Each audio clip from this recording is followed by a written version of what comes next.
Tuloy-tuloy ang pagpapatupad ng pamahalaan ng mga hakbang para gawing abot kaya ang presyo ng bigas. Tiniyak ng palasyo na masusi nilang pinag-aaralan ang dahilan ng mataas na presyo ng bigas sa kabila ng maraming supply nito. Narito ang report.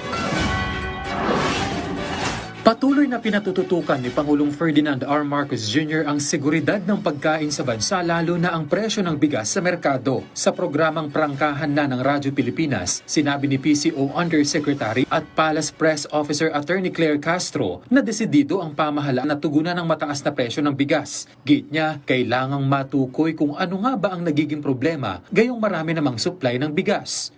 Paunti-unti. Okay? Binibigyan to ng solusyon, pero sabi nga natin, mahirap agad. No? Ibigay yung sinasabi na napakamurang presyo ng bigas, kasi pag sobrang mura naman, kawawa yung magsasaka.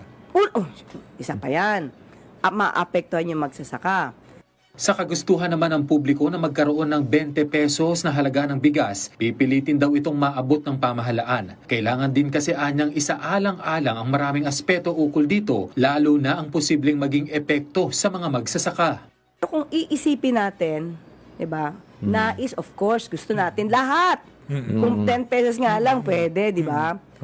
Pero, ginusto lang ito ng Pangulo.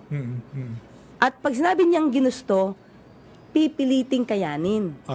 Pero kung hindi makakaya at maaapektuhan yung ibang mga sektor, agrikultura, magbabalanse talaga tayo.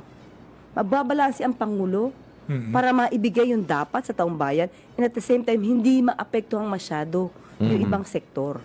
Hindi rin tumitigil ang National Food Authority sa mga hakbang nito para maibsan ang pag-aray ng publiko dahil sa presyo ng bigas. Kaya sa ngayon, kalahati na ng 150,000 metric tons ng bigas mula sa mga bodega nito ang naipapamahagi na sa mga LGU. Ibinibenta nila ito ng 33 pesos kada kilo na maaari namang ibenta ng mga LGU sa publiko ng hanggang 35 pesos.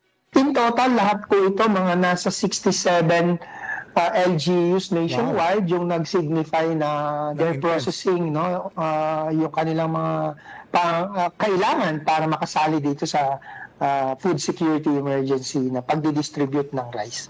Nilinaw din ng NFA na walang katotohanan ng mga nabubulok umano na mga bigas sa kanilang warehouse dahil posible lamang daw na mangyari ito kung naapektuhan ng kalamidad ang mga bodega. Gayunman, iginiit nito na normal lang sa mga bigas na magkaroon ng amoy dahil sa pagkakaimbak lalo tuwing may kalamidad lamang sila maaaring maglabas ng kanilang buffer stock. Pwedeng kainin at kami po mismo, saksi, kinakain po kasi namin mismo yan bago po namin ipalabas. Para at least walang masabi sa atin.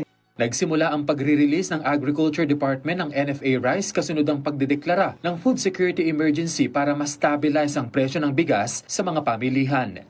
Kenneth Pasyente para sa Pambansang TV sa Bagong Pilipinas.